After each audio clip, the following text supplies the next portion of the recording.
courtesy of the original greatest hits, the Archies and Sugar Sugar.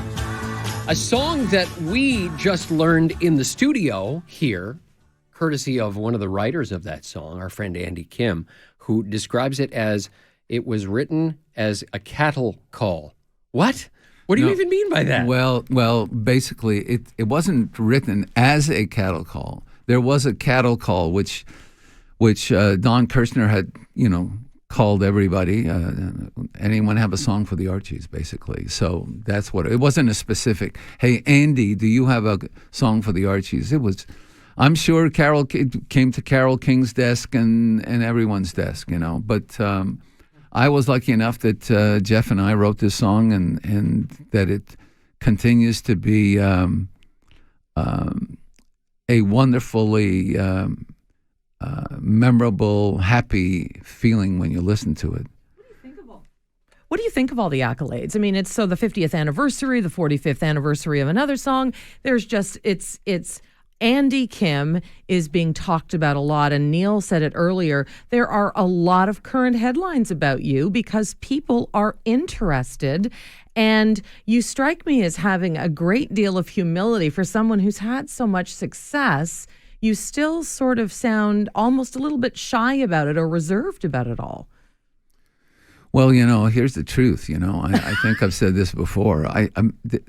My life is kind of like with the angels' help about me. I wrote those songs for myself, and you never know. There are great songwriters out there whose songs we've never heard of.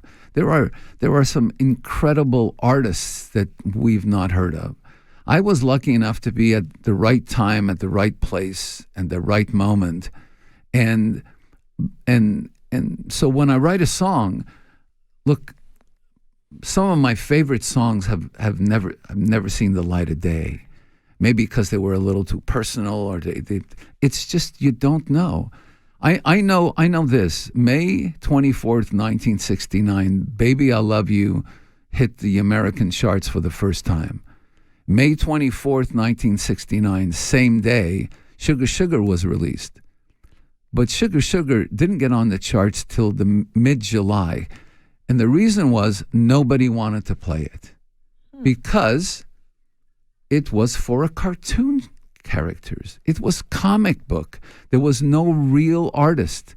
We had just gone through the wave of the Monkees not writing their own songs. I would talk to, Mickey and Davey about that. And the truth is, Frank Sinatra never wrote his songs, and Barbra Streisand and Bing Crosby and all these great singers. They were, the Monkees got a bad rap at that point because there were singer-songwriters showing up, and that was the new wave. But so what? Who cares? Dionne Warwick had Bacharach and David, Whitney Houston. There are some great vocalists. We all come together to be part of a painting, a tapestry of music. And music is the universal language, no matter where you go, whether it's in English country or in China. It's anyway. So, Andy, did you ever figure out the answer to your dad's question? How will music make you happy, having a career in music? I've never been able to tell people or my dad about how to break down the word happy. I think I resorted to the fact that I would run away anyway. I would do this stuff that I said but didn't know how to accomplish. But it was my brother Joseph, who was my older brother, who kind of said it best when I think he talked to my mom and dad and said that I'm really serious about it and I'm really dedicated, and just to let me go, because it's really kind of the odds are against my doing what I'm saying I'm going to do.